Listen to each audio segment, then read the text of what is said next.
আপনাকে কবরে চলে যেতে হবে। আমার আনুষ্ঠানিকতা তাই হবে, আমার বড় বাপের আনুষ্ঠানিকতা যা ছিল আমার আনুষ্ঠানিকতা তাই হবে, আমার বাবার আনুষ্ঠানিকতা যেমন ছিল আমার আনুষ্ঠানিকতা এমন হবে, কিবরিয়া সাহেবের আনুষ্ঠানিকতা এমন হবে। এখন বলেন হুজুর, মানুষ মারা যাওয়ার পর আবার আনুষ্ঠানিকতা কি?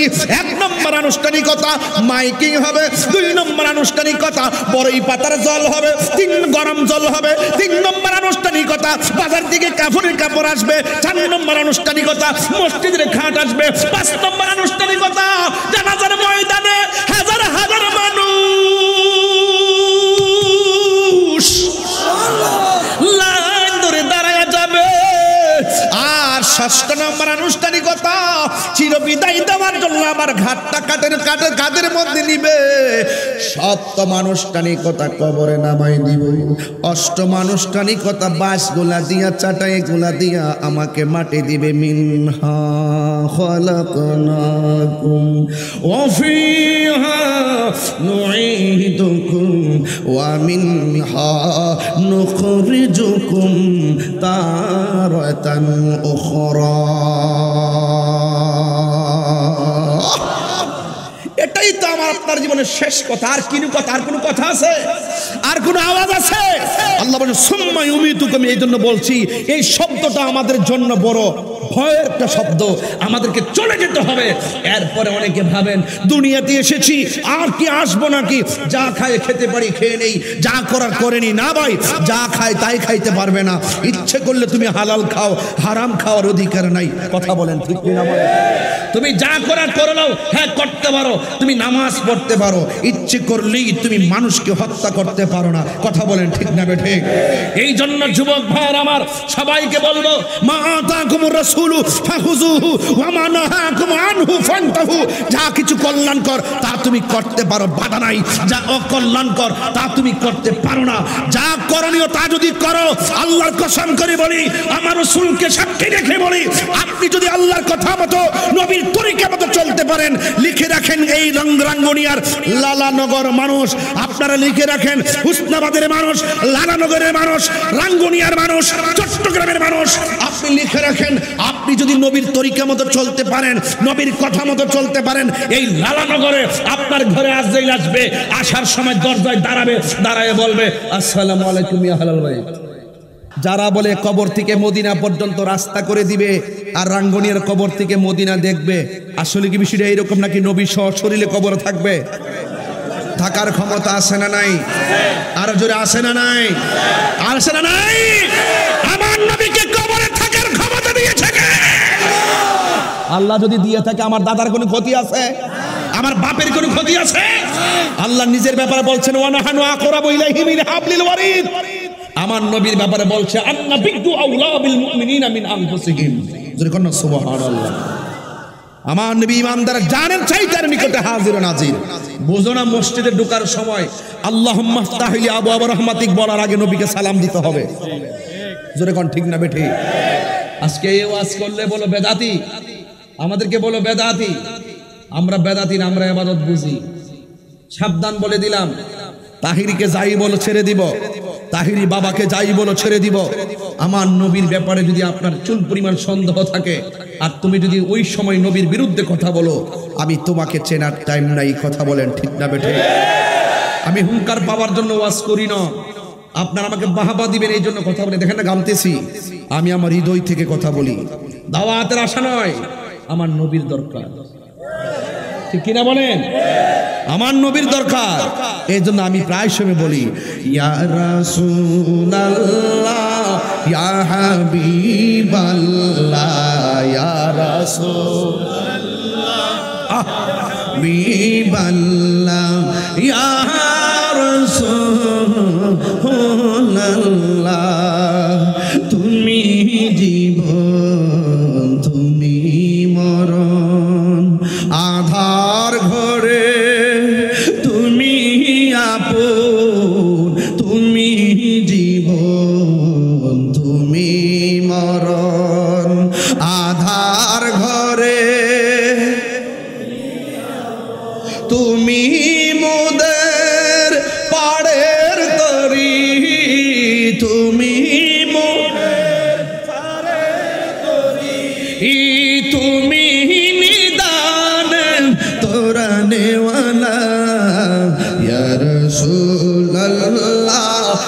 হাবিবাল্লাহ ইয়া রাসূল ইয়া হাবিবাল্লাহ ইয়া রাসূলুল্লাহ তুমি মোদের আশার আলো তাই তো তোমায় বাসি ভালো তুমি মোদের আশার আলো তাই তো তোমায় হৃদয় নামের ফুলদানিতে হৃদয় একটু হাত তোলেন না ফুলদানিতে গেতে রেখেছি প্রেমের মালা ইয়া রাসূল ইয়া হাবিবাল্লাহ ইয়া রাসূলুল্লাহ ইয়া হাবিবাল্লাহ ইয়া রাসূলুল্লাহ ইয়া রাসূল মাশাআল্লাহ লা ইয়া রাসূলুল্লাহ চিশতি টিভি অনলাইন সুন্নিয়াত প্রচারে আমরা যে কোনো মুহূর্তে আমরা চলে যেতে পারি। আপনারা জানেন গত কিছুদিন আগে আমার একটি গাড়ি কাদার মধ্যে চাক্কা আটকে গিয়েছিল। আমি গাড়ির গ্লাস নামিয়ে দেখেছিলাম কাদা কতটুকু আর গাড়িটা মাটিতে ডাবছে কতটুকু। এটাকে স্লো মোশন করে একদল চালিয়ে দিয়েছে ফেসবুকে, আমি মারা গেছি। এটাকে একদল চালিয়ে দিয়েছে আমি অ্যাক্সিডেন্ট করেছি। এটাকে একদল চালিয়ে দিয়েছে আমি না ফেরার দেশে চলে গিয়েছি। আলহামদুলিল্লাহ আমি অ্যাক্সিডেন্ট করিনি, আল্লাহর রহমতে আমি বেঁচে আছি। একদিন তো চলে যেতেই হবে, একদিন তো চলে যেতেই হবে। আমি এই না ফেরার দেশে চলে যাওয়ার ঘটনাটি যখন ফেসবুক এসেছে আমি দেখেছি কতগুলা ভালোবাসার মানুষ আমাকে ফোন দিয়েছে, আমাদের পরিবারে ফোন দিয়েছে, আমাদের সহপাঠী কিবরিয়া সাহেব সহ আমাদের সহযোদ্ধা যারা তাদেরকে ফোন দিয়েছে যে আমি দুনিয়াতে আছি কিনা। একজন আমাকে ফোন দিয়ে বলতেছে হুজুর আপনি নাকি মারা গেছেন। আগে থেকে কথা বলতেছো কার সাথে? তুমি সরাসরি ফোন রিসিভ করার পরও বলতেছো আমি মারা গেছি। বলতে আমি ফোন না করলে তো পৃথিবী অন্ধকার। তো আমি যাই হোক, আমি কিন্তু এই যে ফোনগুলো আমার কাছে আসছে, আমি যদি চলে যেতাম, অ্যাকচুয়ালি যদি আমি চলে যেতাম, এই ফোনগুলো আমি কানে রিসিভ করতে পারতাম না। আমি বুঝতে পারতাম না যে কত মানুষ কতভাবে ফোন দেয় মানুষ মারা গেলে, কতভাবে যে খোঁজ খবর নেয়। এটাও একটা প্রত্যেকটা মানুষের ভালোবাসাকে আমি নিরন্তর আমার পক্ষ থেকে রিপিট ভালোবাসা জ্ঞাপন করছি। আসলেই শেষ কথা একটাই, মানুষ মানুষের জন্য। কথা বলেন ঠিক কিনা? দেশবাসী এখন এখানে ঢোকার সময় ময়মনসিংহ থেকে ফোন আসছে, হুজুর আপনি কোথায়? আমি বলছি আমি মাহফিলে রাঙ্গুনিয়া ঢুকতেছি। আচ্ছা ঠিক আছে হুজুর, আলহামদুলিল্লাহ হুজুর ঠিক আছে রাখিয়া দিই। আমি বুঝতে পারছি যে সে কণ্ঠটা শোনার পরে সে যা খবর পেয়েছিলেন তার মনে হয় একটু সাহস এসেছে। যাই হোক, সব কিছু মিলে আমি সহ আপনারা যারা আছেন সবাইকে যেন আল্লাহ পাক রোড গার্ডের অ্যাক্সিডেন্ট থেকে যেন বাঁচিয়ে রাখে এবং সকলকে যেন ইমানি হায়াত দান করে। জোরে বলুন আমিন। ভাইয়ের আমার, পৃথিবীতে সবচাইতে বড় কথা হলো আগে মানুষ হতে হবে। কি হতে হবে? মানুষ হতে হবে। মানুষ কাকে বলে? ইমানের সাথে একতা, শৃঙ্খলা, ভ্রাতৃত্ব, মানবতা, মনুষ্যত্ববোধ জাগিয়ে তোলার মাধ্যমে মনের মানসিকতাকে যিনি নূর বানাতে সক্ষম তিনিই হলো মানুষ। আর মনের মানসিকতাকে যদি নূর বানাইতে চান আপনাকে আল্লাহর ওলিদের দরবারে যেতে হবে। কথা বলেন ঠিক কিনা? মনের মানসিকতাকে যদি নূর করতে চান, মনকে অন্তরকে গড়ার যে কারিগর সেই আল্লাহর ওলিদের দরবারে যেতে হবে। ঠিক না বেঠিক? তো সব কিছু মিলিয়ে আমরা মানুষ হতে হবে। মানুষের মতো মানুষ যদি হতে পারি, দেখেন আল্লাহ পাক কোরআনে বলছেন মানুষ সৃষ্টির শ্রেষ্ঠ। আবার আল্লাহ নিজেই বলছেন মানুষ পশুর চাইতে আরো নিকৃষ্ট। আবার আল্লাহ বলছেন কবরে আযাব ভয়ঙ্কর আযাব। ওয়াহুয়াল গফুরুল ওয়াদুদ যুল আরশিল মাজিদ। আরেকটা আয়াত হলো ইন্না বাতশা রাব্বিকা লাশাদীদ, নিশ্চয়ই আল্লাহর ধরা অনেক শক্ত। যদি আল্লাহর ধরা শক্ত হয়, আমরা যদি আল্লাহকে না মানি, কবরে যাওয়ার পরে কবর আযাব কিন্তু অবধারিত। আবার যদি আমরা মানুষের মতো মানুষ হতে পারি, ঈমানটা যদি ধারণ করতে পারি, আমলে সালেহ যদি করতে পারি, মারা যাওয়ার পরে কিছু কিছু প্রেমিক বান্দাদের গায়ের নিচে আল্লাহ পাক রব্বুল আলামিন জান্নাতের গালিচা বিছানোর ব্যবস্থা করে দিবেন। আবার এই ঈমানদার মাটিতে শুয়ে তারা আরামে ঘুমিয়ে যাবে। আবার এদের চাইতে ক্লাস আরো উপরে আছে, কিছু কিছু মানুষ আছে আবার কবরে যাওয়ার পর তারা কবরে ঘুমাবে, কবরে নামাজ পড়বে, কবরে কোরআন তেলাওয়াত করবে, রুহানি ভাবে তারা ঘুরতে পারবে। আল্লাহ বলছেন ইনদা রাব্বিহিম ইউরযাকুন, আমি আল্লাহ তাদের জন্য জান্নাত থেকে খাবারও পাঠায় দেব। সুবহানাল্লাহ। তাহলে মানুষ তো সবাই, আমি তাহিরি বান্দাই রয়ে গেলাম, কিবরিয়া সাহেব বান্দাই রয়ে গেলেন, আপনারাও বান্দাই রয়ে গেলেন, কিন্তু আজকে আল্লামা গাজী শের বাংলা রহমতুল্লাহ আলাই তিনি বন্ধু হয়ে গেলেন। আর বান্দা যখন হয়ে কবরে যায়, বান্দা বান্দাকে ভুলে যায়। আর বান্দা যখন দুনিয়া থেকে যাওয়ার আগে আল্লাহকে রাজি করে বন্ধু হয়ে যায়, তাদেরকে কেউ ভোলে না। 750 বছর পরেও বাবা শাহজালালের নাম আছে না নাই? তাইলে বোঝা যায় দুনিয়াতে থাকা অবস্থায় আপনাকে বন্ধু হতে হবে। যদি বন্ধু হতে না পারেন, যদি এই দুইটা কোয়ালিটি নিজের মাঝে ধারণ করতে না পারেন, একটা হলো ঈমান আর একটা হলো নেক আমল, এই দুইটা কোয়ালিটি যদি নিজের মাঝে ধারণ করতে না পারি, তাইলে মনে রাখবেন তাহলে কি হবে? ইন্নাল ইনসানা লাফি খুসর, সমস্ত মানুষ ক্ষতিগ্রস্ত হবে। হ্যাঁ, ইল্লাল্লাযীনা আমানু ওয়া আমিলুস সালিহাত, যদি ঈমান ঠিক থাকে, যদি আমল সুন্দর থাকে, আপনি দুনিয়া থেকে যাওয়ার সময় ঘুমিয়ে ঘুমিয়ে আরামে আরামে রিল্যাক্স মোডে যাবেন, রিল্যাক্স মোডে ঘুমাবেন। কিয়ামতের সময় যখন ইসরাফিল আলাইহিস সালাম সিংহা ফু দিবে, তখন ঈমানদার বলবে আহা, এইমাত্র ঘুমালাম, কে আমাকে ঘুম থেকে জাগ্রত করবে। তাহলে খেয়াল করে দেখেন, ইত্যাদি সুযোগ সুবিধা ভোগ করতে গেলে দুনিয়ায় থেকে আপনি আল্লাহকে রাজি করতে হবে। এর ভিতরে একটা কোয়ালিটি হলো এই অন্তরটাকে ঠিক করতে হবে। কারণ আল্লাহ পাক কাহারও, আমি কিন্তু তাড়াহুড়া করতেছি কেন, এর কারণ আছে, কারণ আকাশটা তো বলা যায় না, এই জন্য আমি একটু আমার কথাগুলো বলে দিয়ে যাচ্ছি যতটুকু সময় পায় আর কি। তো এই জন্য আল্লাহ পাক রব্বুল আলামিন কাহারও চেহারার দিকে তাকায় না, আল্লাহ পাক কাহারও ড্রেসের দিকে তাকায় না, আল্লাহ পাক তাকায় মানুষের অন্তরের দিকে। এই অন্তর যদি ঠিক থাকে, কবরে যাওয়ার পর আপনার পিঠের নিচে জান্নাতের গালিচা হয়ে যাবে। আর অন্তর যদি ঠিক না থাকে, বাঁশ পচার আগে আপনার লাশ পচে যাবে। তাহলে কি করতে হবে? পচা বীজ যদি মাটিতে লাগান, গাছ উঠবে না। উঠবে কি? আমার কথা মনে হয় বুঝেন না আপনারা। পচা বীজ মাটিতে লাগালে কি গাছ উঠবে? আরো বড় করে গাছ উঠবে? পচা বীজ মাটিতে লাগালে গাছ উঠবে না। ইন্নাকা লা তাজনি মিনাশ শাওকিল ইনাব, আঙ্গুরের গাছ থেকে কাঁঠালের আশা করা যায় না।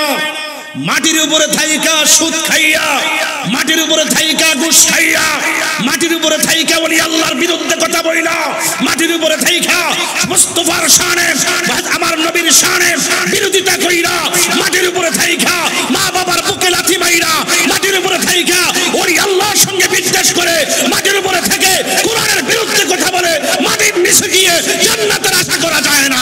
কথা বলেন ঠিক না বলেন?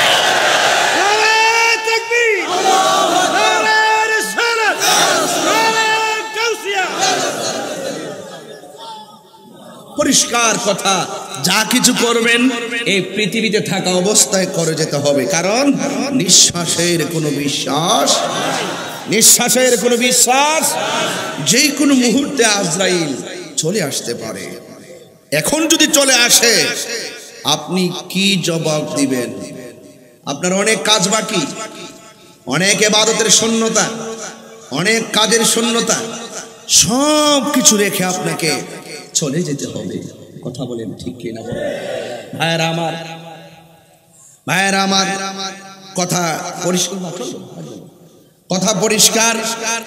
যা কিছু করব এই দুনিয়া থেকে ইন্তেকালের পূর্বে আমাদেরকে প্রস্তুতি গ্রহণ করে যেতে হবে, ঠিক কি না? আসেন একটু সামনে বাড়ি, বলুন হায়াতের মালিক কে? আল্লাহ। আল্লাহ পাক এই পৃথিবীতে আমাদেরকে পাঠিয়েছেন। পাঠাইবার আগে এই যে উপরে তাকিয়ে দেখুন একটা আসমান আছে কিনা বলেন। আপনি তো বলেন যে একটা আসমান, আসলে কি একটা আসমান? আল্লাযী খালাকা সাবআ সামাওয়াতিন তিবাকা। আসমান সাতটা। প্রথম আসমানটা আমার আল্লাহ সাদা করে বানাইছে। দ্বিতীয় আসমানটা আমার আল্লাহ লোহা দিয়া বানাইছে। এরপরে একটা আকাশ আল্লাহ তামা দিয়া বানাইছে।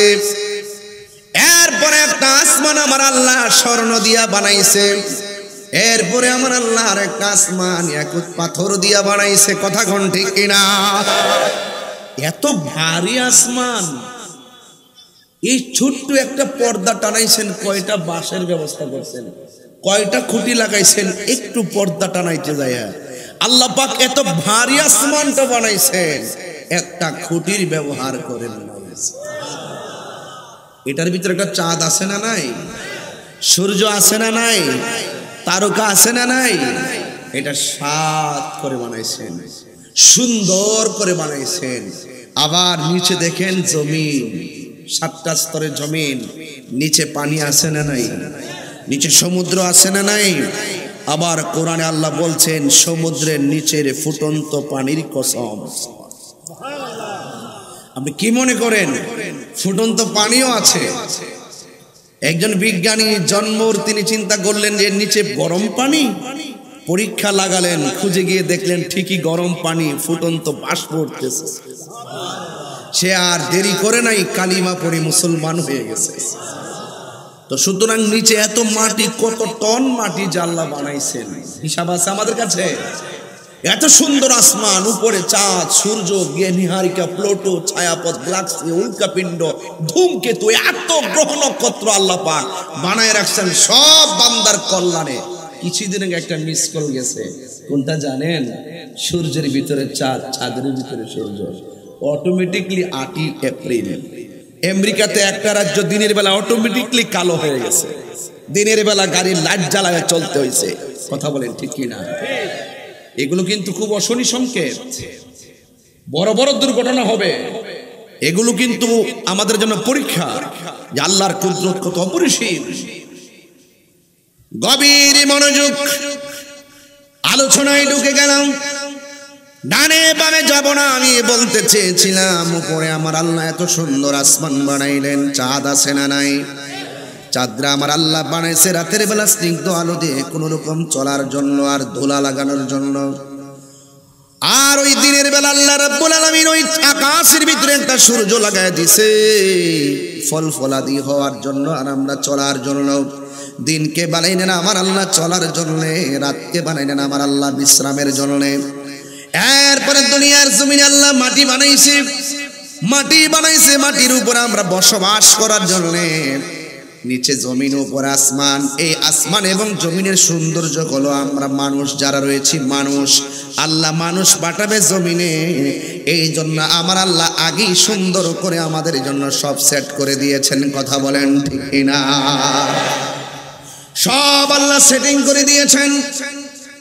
এ যুবক, আল্লাহ রাব্বুল আলামিন এত সুন্দর করে জমিন বানিয়ে দিয়েছেন, আমাকে আপনাকে পাঠিয়েছেন। কিয়ামত পর্যন্ত মানুষগুলো এই জমিনের ভিতরে তারা চলাফেরা করবে। আল্লাহ রাব্বুল আলামিন এই বান্দাগুলোকে জমিনের মধ্যে পাঠাইছে একটা মাত্র কারণ। আমার আল্লাহ কোরআনে বলেন ওয়া মা খালাকুতুল জিন্না ওয়াল ইনসা ইল্লা লিয়াবুদুন। আল্লাহ রাব্বুল আলামিন বলেন আমি মানুষ এবং জিন জাতিকে সৃষ্টি করেছি একমাত্র আমি আল্লাহর গোলামি করার জন্য। এই জন্য মানুষগুলোকে আমার আল্লাহ কোরআনে বলছেন খলাকতু বিয়াদাইয়া, আমি আল্লাহ রাব্বুল আলামিন বান্দার চেহারাটাকে আমি আল্লাহর কুদরতি হাত দিয়া বানাইছি।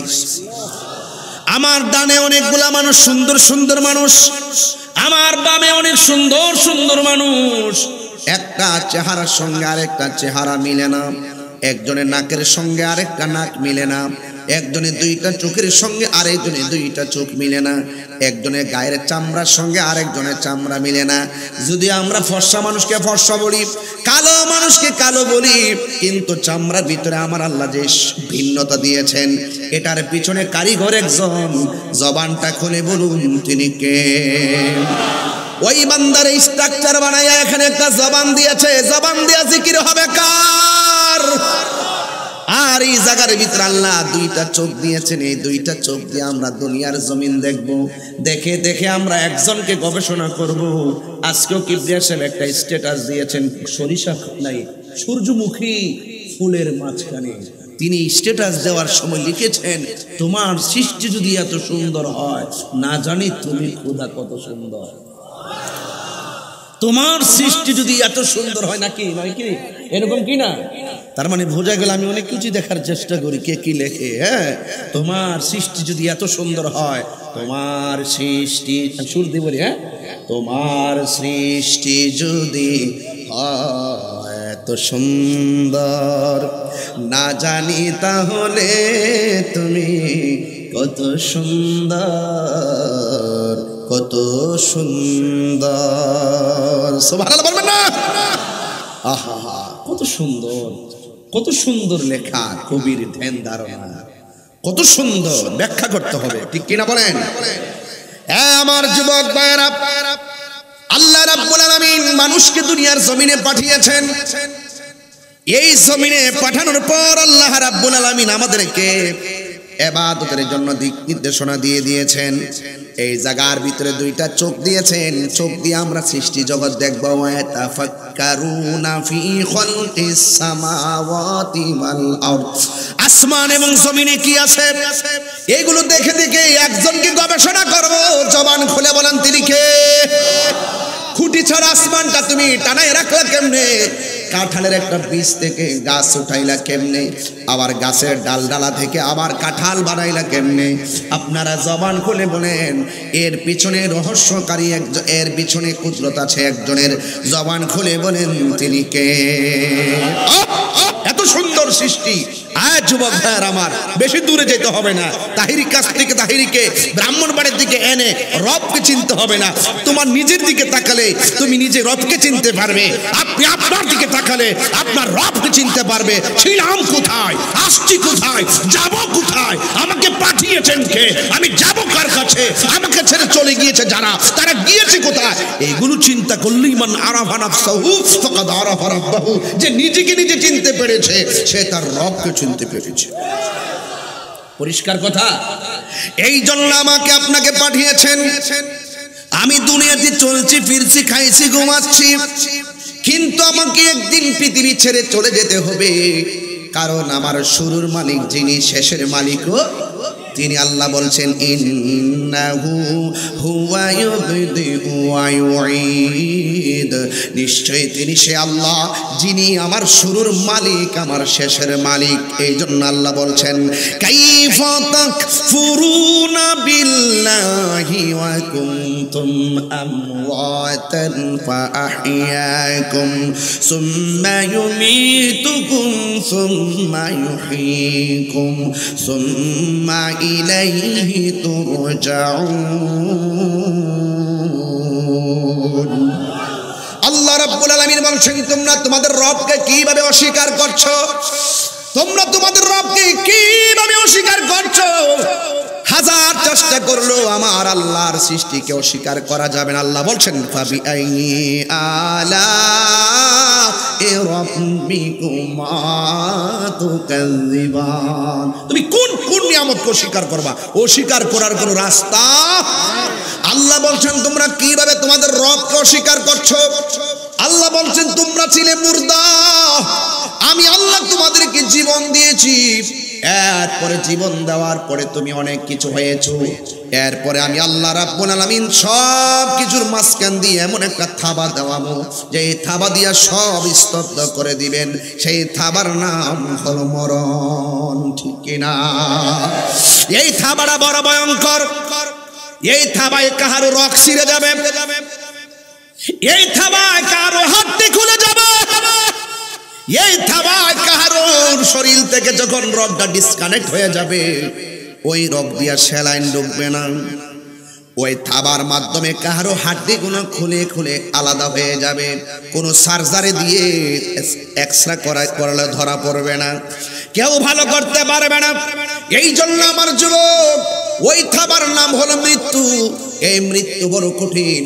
জীবন্ত বকরি গায়ে থেকে চামড়া তুললে বকরি যেমন কষ্ট হয়, এর চাইতে বেশি কষ্ট হবে আজরাইলে যখন থাবা দেওয়ার সময় আপনার রূহটা নিয়ে যাবে।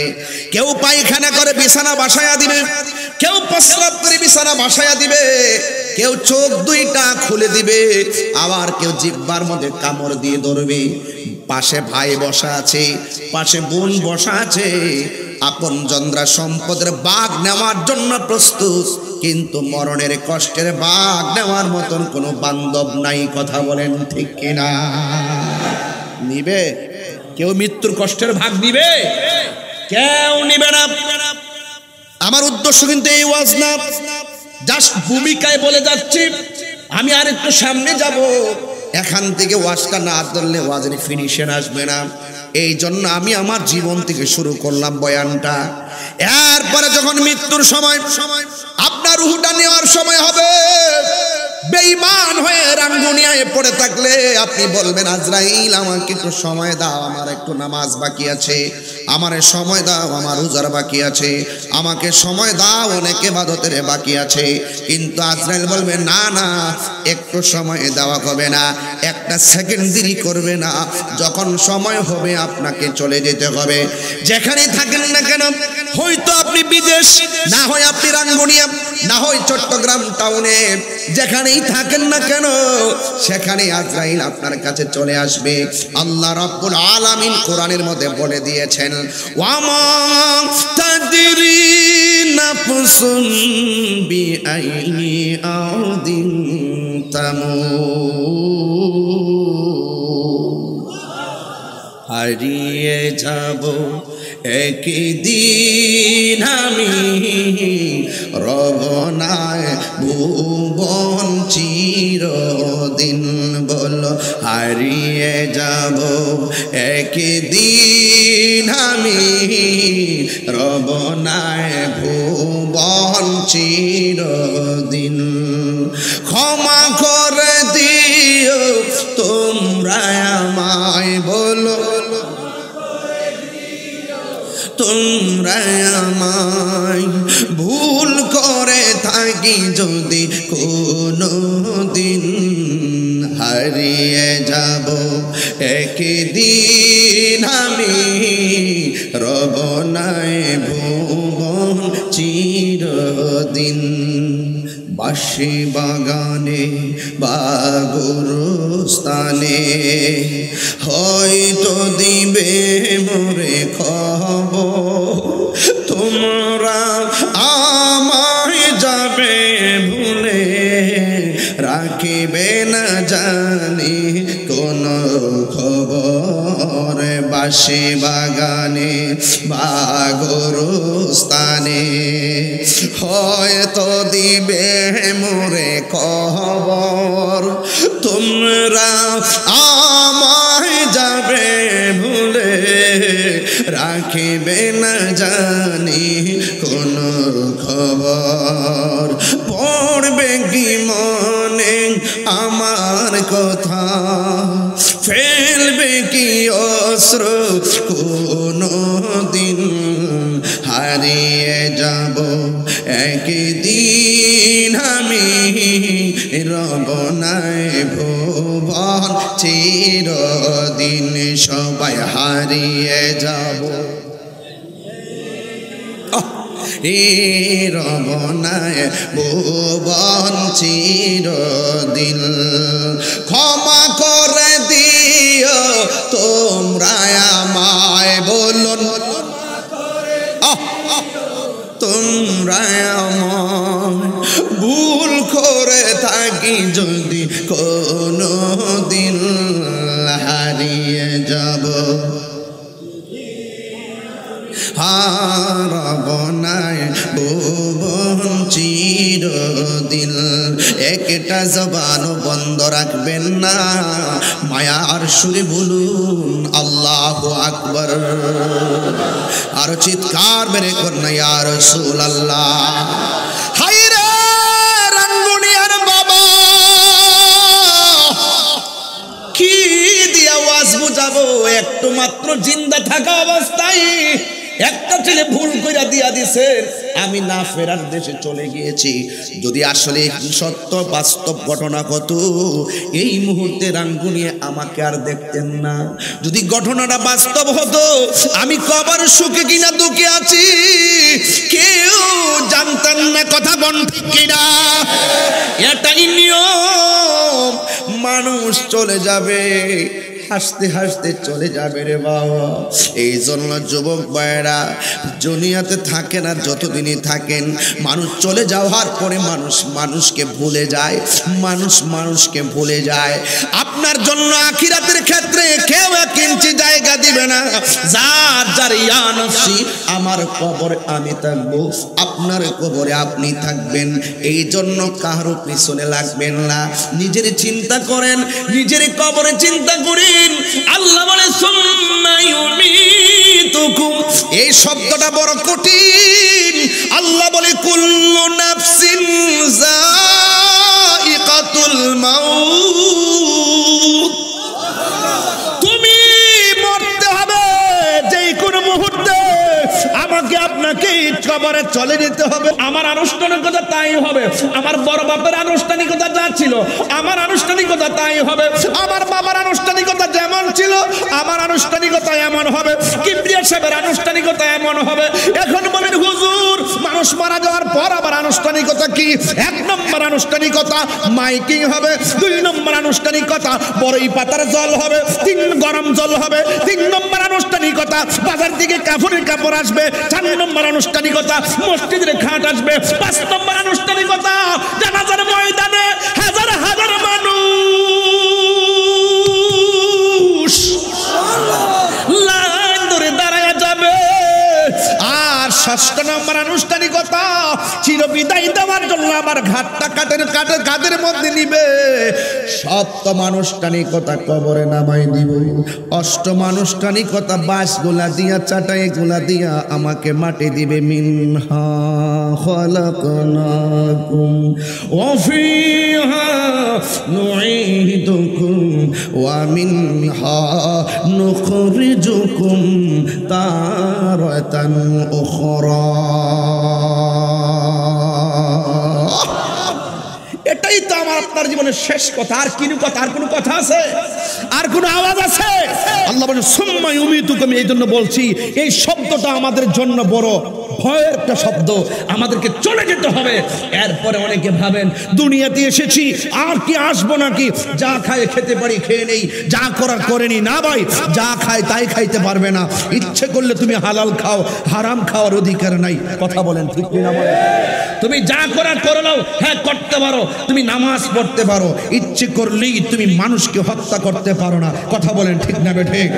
এই জন্য যুবক ভাইয়ের আমার সবাইকে বলবো, মা আতাকুমুর রাসূলু ফাখুযুহু ওয়া মা নাহাকুম আনহু ফান্তাহু। যা কিছু কল্যাণকর তা তুমি করতে পারো, বাধা নাই। যা অকল্যাণকর তা তুমি করতে পারো না। যা করণীয় তা যদি করো, আল্লাহর কসম করে বলি, আমার রাসূলকে সাক্ষী রেখে বলি, আপনি যদি আল্লাহর কথা মতো নবীর তরিকা মতো চলতে পারেন, লিখে রাখেন এই রাঙ্গুনিয়ার লালানগর মানুষ, আপনারা লিখে রাখেন হুসনাবাদের মানুষ, লালানগরের মানুষ, রাঙ্গুনিয়ার মানুষ, চট্টগ্রামের মানুষ, আপনি লিখে রাখেন, আপনি যদি নবীর তরিকা মতো চলতে পারেন, নবীর কথা মতো চলতে পারেন, এই লালানগরে আপনার ঘরে আজরাইল আসবে, আসার সময় দরজায় দাঁড়াবে, দাঁড়ায় বলবে আসসালামু আলাইকুম ইয়া হালাল ভাই। হে গরুওয়ালা, আপনার উপর সালাম, আমি কি আসতে পারি? ইমানদার বলবে হ্যাঁ ওয়ালাইকুম সালাম, আসুন বসুন। মাথার পাশে বসবে, মাথার পাশে বসে, মাথার পাশে বসে এই চুলের মধ্যে আজরাইলের আঙ্গুলগুলারে চিরুনি বানাবে, বানায় এমনি আশ্রাবে, আশ্রায় কানের কাছে মুখটা লাগায় বলবে আমি তো এসেছিলাম আপনার রুহুটা নেওয়ার জন্য। ইমানদার বলবে দেরি করেন কেন, তাড়াতাড়ি নিয়ে যান, দুনিয়া ভালো লাগে না। যার জন্য পাগল, যার জন্য দেওয়ানা, সেই নবীকে দেখার জন্য মনটা পাগল হয়ে রয়েছে। এই তো ওয়াজ বুঝতেছেন আপনারা, প্রেমিক মরণরে ডরায় না। এই জন্য আমরা যখন কথা বলি বুক ফুলিয়ে কথা বলি। ইমাম হুসাইন মৃত্যুর ডরে ময়দান থেকে পলায়ন করে নাই, রক্ত দিয়েছেন, ঠিক কিনা বলেন? আর ইমানদাররা মরণরে ডরায় না। আজরাইল আর বেঈমানের কাছে আজরাইল অনেক কিছু হতে পারে, ইমানদারের কাছে তো আজরাইল হবে বন্ধু, ঠিক কিনা বলেন? আমার রুহটা তাড়াতাড়ি নিয়ে যান, আমার রবের সাথে আমার নবীর সাথে দিদারের জন্য মনটা পাগল হয়ে আছে। যখন এই কথা বলবে বাস এই রুহটা সার্জারির জন্য, ইয়াসআলুনাকা আনির রূহ কুলির রূহ মিন আমরি রাব্বি, এটাই তো কথা। আর কিছু আছে রুহের ঠিকানা আর কি দিতে পারবো? এটাই বলতে পারবো আল্লাহর আদেশ মাত্র, ঢুকেছে বের হয়ে যাচ্ছে, এর বেশি করার কোনো সুযোগ নাই, এর বেশি ব্যাখ্যা করার সুযোগ নাই, মাপকাঠি দেওয়ার সুযোগ নাই, চলে যাবে। আল্লাহ বলে এ ফেরেশতা বেহেশত থেকে সাদা একটা কাপড় লো, কাপড় নিয়ে ইমানদারের কাছে যা। ওই ইমানদারের চোখের দৃষ্টি যতটুকু যায়, ঘর পর্যন্ত গেলে ঘরের দরজায়, আসমান পর্যন্ত গেলে আসমানে, বাহিরে গেলে বাহিরে গিয়ে কাপড়টা নিয়ে দাঁড়িয়ে থাক। আজরাইলের রূহটা বের করলে আর দেরি করিস না, এই কাপড়টা দিয়ে বাইন্ডিং করবি, বাইন্ডিং করে বাস কি করবি, উড়াল দিবি। আর হাতে একটা সুগন্ধির বোতল নিয়ে যা, একটা সেন্টের বোতল, আতরের বোতল নিয়ে আসবে, সুন্দর করে বাইন্ডিং করে, ভাই প্লিজ, হ্যাঁ এইভাবে বাইন্ডিং করে তুমি উড়াল দিবে। ইমানদারের রুহটা যখন সার্জারি হবে, আহারে ইমানদার মৃত্যুর সময় কি করবে? আস্তে করে ঘুমিয়ে যাবে। মায়ের স্তন থেকে দুধ পান করলে বাচ্চা যেমনি ঘুমায় যায় টের পায় না, ইমানদার এভাবে ঘুমিয়ে যাবে। আর এই দিক দিয়ে রুহটাকে নিয়ে আসমানে উড়াল দিবে। প্রথম আসমানে যাওয়ার পরে ফেরেশতা বলবে, এ ফেরেশতা তোমার হাতে কি এত সুগন্ধি কেন? এমক গ্রামের এমক ইমানদারের প্রেমিকের রুহ আছে আমার কাছে। সাথে সাথে আসমানের ফেরেশতা রুহটাকে সালাম দেয়। সালামের অভাব আছে? আরে প্রেমিকের সালামের অভাব আছে? প্রেমিকের সালামের কোনো অভাব নয়। সুগন্ধি বলতে বলতে আইসা পড়ছে, হ্যাঁ আশেক আছে, দেখা যায় পুরা আশেক আছে, মাশাআল্লাহ। আপনার মনে একটু কষ্ট পাইতেছেন আমার কথা, আমি কিন্তু একটু তাড়াহুড়া করতেছি, আমার একটা অভিজ্ঞতার কারণে তাড়াহুড়া করতেছি। মারহাবা জোরে বলেন। যাই হোক বাবারা আমার, দ্বিতীয় আসমানে যাওয়ার পরে আবার বলবে তোমার হাতে এত গ্রান কেন, এত সুন্দর গ্রান করতেছে কেন? বলবে এমুক গ্রামের এমুক ইমানদারের রুহ আমি বাইন্ডিং করে রওনা হয়েছি। প্রথম আকাশ সালাম দেয়, দ্বিতীয় আকাশের ফেরেশতা সালাম দেয়, তৃতীয় আকাশের ফেরেশতা সালাম দেয়, চতুর্থ আকাশের ফেরেশতা সালাম দেয়, পঞ্চম আকাশের ফেরেশতা সালাম দেয়, ষষ্ঠ আকাশের ফেরেশতা সালাম দেয়, সপ্তম আকাশ আল্লাযী খালাকা সাবআ সামাওয়া, এই সপ্তম আকাশের ফেরেশতাও সালাম দেয়। দেওয়ার পর আল্লাহ বলবেন, এ ফেরেশতার সামনে যাইস না, আমি আল্লাহ তাআলা এই প্রেমিকের রুহটাকে রাখার জন্য একটা বাড়ি বানাইছি। এটা আমার ভাষা না, এটা কোরআনের ভাষা। এই বাড়িটার নাম হলো ইল্লিন, রাইখা দাও। আর এই দিক দিয়া সাজানো হচ্ছে, এই দিক দিয়া গরম পানির জল করা হচ্ছে। আরে মানিক মিয়া রুহু তো নিয়ে গেছে উপরে, আর দেহটা পরে আছে রঙ্গনিয়া, তাই মানিক মিয়ারে সুন্দর করে এইভাবে গোসল করাচ্ছে, কসুল দিচ্ছে, সাবান দিচ্ছে, কসকু সাবান, গরম বড়ই পাতার গরম জল দিয়ে আনুষ্ঠানিকতা শুরু হয়ে গেল। আঙ্গুল খিলাল শুরু হলো, দাড়ি খিলাল শুরু হলো, উজু করানো হলো। পেটের মধ্যে চাপ দিয়ে একবারে পায়খানা গুলা প্রস্রাব থাকলে ভিতরে বের করে টিস্যু দিয়ে পরিষ্কার করে দিল। এটা পরিষ্কার করে দেবেন, ঘৃণা করবেন না, কাউকে এটা ঘৃণা করবেন না। গোসলখানায় যাবেন, আমি যতটুকু সুযোগ পাই গোসলখানায় গেলে আমি এই কাজে অংশগ্রহণ করি। পেটের মধ্যে সাপ দিয়ে দইরা বয়ে বসাইয়া ময়লা বাড়িলে এই টিস্যু দিয়ে ময়লা পরিষ্কার করে দিই। কেন জানেন? একটা কারণ, আজকে যেই লোকটার হাত লড়ে না, যেই লোকটার পা নড়ে না, যেই লোকটার চোখ খুলে না, যেই লোকটার জবান বন্ধ, এই লোকটার মতন তো একদিন আমি ওইভাবে পড়বো।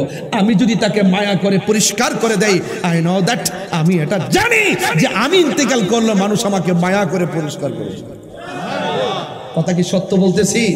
আমাদের এখানে অনেক মানুষ বাবা গোসলখানাতে যায় না, যাবেন, যাইয়া একটা বদনা পানি দিবেন, বড়ি পাতা, এই যে পাতাগুলো পেড়ে সুন্দর করে সংগ্রহ করে দিবেন, সুন্দর করে জল করবেন, করার পরে গোসলটা করাবেন, এইভাবে আনুষ্ঠানিকতা হয়ে যাবে।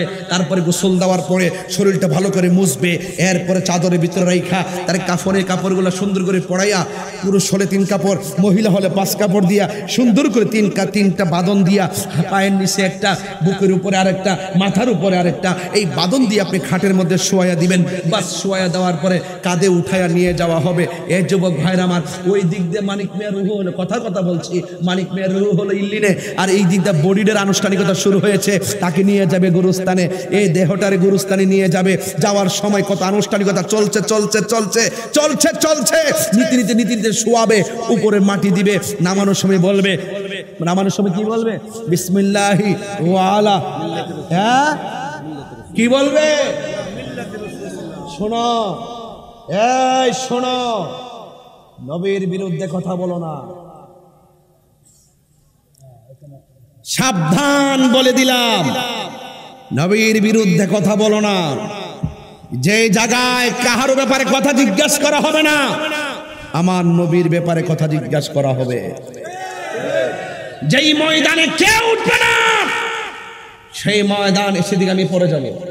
আমি এই জায়গাটা ক্লিয়ার করে নিই, তারপরে কিছু টিকটক মৌলবীরে সাইজ করে দিয়া যাবো আজকে। হাত তুলে বলে আমার যুবক বলা মনগুলো রেডি আছো তোমরা?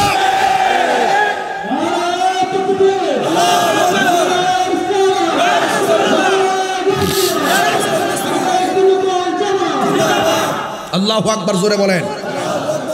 আমার নবীজি কবরে থাকার ক্ষমতা আছে না নাই? যারা বলে কবরে নবীর ছবি দেখাবে, এটা কি সত্য না মিথ্যা? যারা বলে কবর থেকে মদিনা পর্যন্ত রাস্তা করে দিবে আর রাঙ্গনিয়ার কবর থেকে মদিনা দেখবে, আসলে কি বিষয়টা এইরকম নাকি? নবী শরীরে কবরে থাকবে, থাকার ক্ষমতা আছে না নাই? আর জোরে আছে না নাই? আছে না নাই? আমার নবীকে কবরে থাকার ক্ষমতা দিয়েছে কে? আল্লাহ যদি দিয়ে থাকে, আমার দাদার কোনো ক্ষতি আছে? আমার বাপের কোনো ক্ষতি আছে? আল্লাহ নিজের ব্যাপারে বলছেন, ওয়া নাহানু আকরাবু ইলাইহি মিন হাবলিল ওয়ারিদ। আমার নবীর ব্যাপারে বলছে, আন্নাবিয়্যু আউলা বিল মুমিনিনা মিন আনফুসিহিম। জোরে কোন সুবহানাল্লাহ। আমার নবী ইমানদার জানের চাইতার নিকটে হাজির ও নাজির। বুঝো না, মসজিদে ঢোকার সময় আল্লাহুম্মা ফতাহলি আবওয়াব রাহমাতিক বলার আগে নবীকে সালাম দিতে হবে। জোরে কোন ঠিক না বেঠি?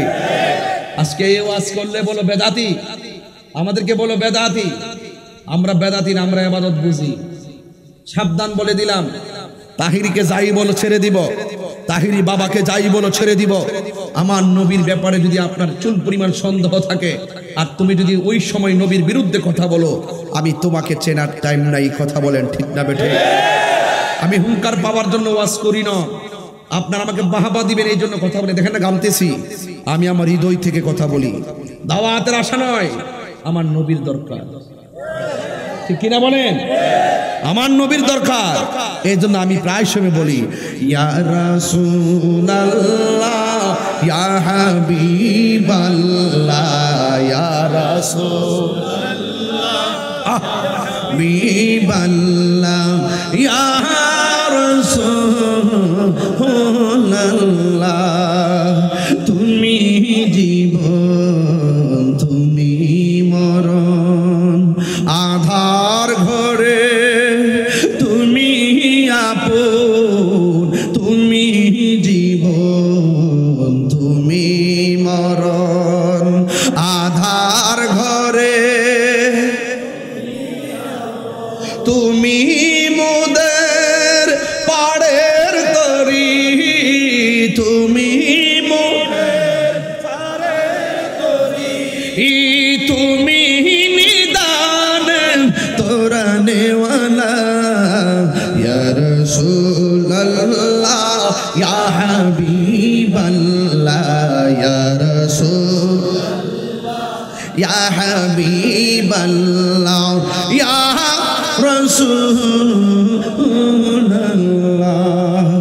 তুমি মোদের আশার আলো, তাই তো তোমায় বাসি ভালো।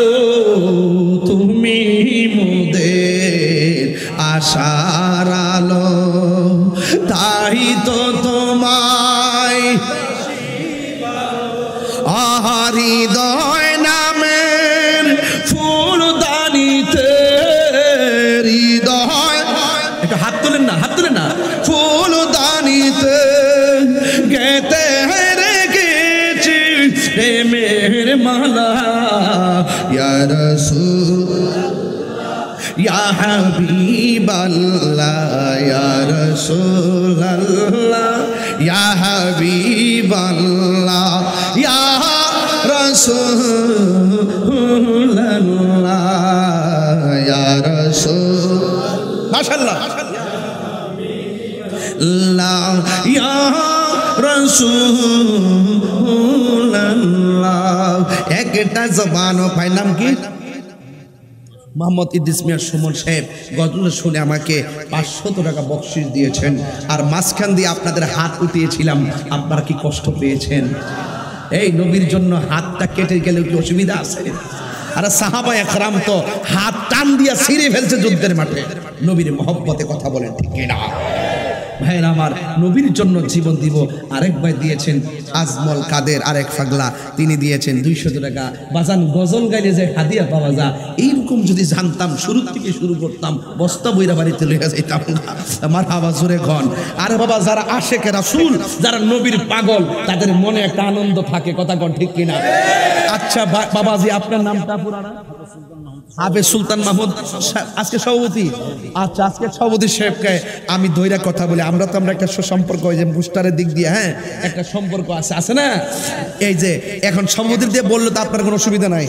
আচ্ছা আমরা যে রমজানে রোজা রাখছি কবুল হয়েছে কিনা জানি নামাজ যে পড়ছি কবুল হয়েছে কিনা জানি হজ যে করছেন কবুল হয়েছে কিনা জানেন তো কিতালয়া কবরও যাবেন কি নিয়ে হাসুর উঠবেন নামাজ যে পড়ছি কবুল হয়েছে কিনা জানি না নাকি সভাপতি সাহেব রোজা যে রাখছি কবুল হয়েছে কিনা জানি না জিকির যে করছি কবুল হয়েছে কিনা জানি না হজ যে করছি কবুল হয়েছে কিনা জানি না তাইলে কি নিয়ে কবরে যাবো ওয়ারেন্টি কার্ডও নাই এবাদতের ওয়ারেন্টি কার্ডও নাই এবাদতের গ্যারান্টি কার্ডও নাই তবে একটা ওয়ারেন্টি কার্ড আমরা আছে একটা গ্যারান্টি কার্ড আমরা আছে আমরা এবাদত কবুল হয়েছে কিনা জানি না কিন্তু একটা ওয়ারেন্টি কার্ড হলো আমরা আমাদের নবীকে জানের চাইতে ভালোবাসি জীবন দিয়ে ভালোবাসি এই ওয়ারেন্টি গ্যারান্টি কার্ড আমার কাছে আছে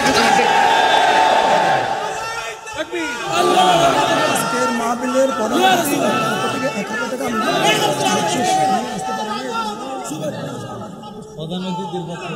মাশাআল্লাহ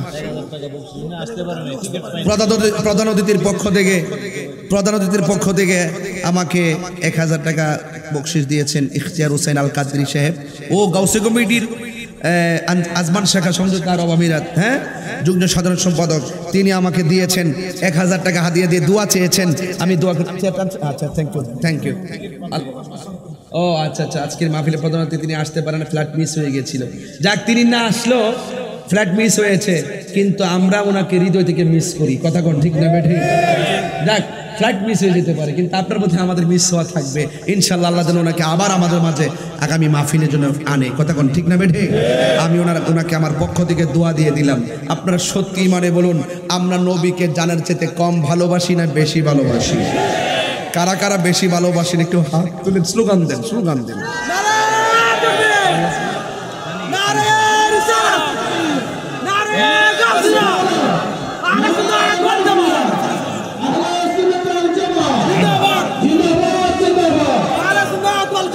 তাইলে আমার নবী কবরে সশরীরে বলেন না কেন সশরীরে এতে কোনো সন্দেহ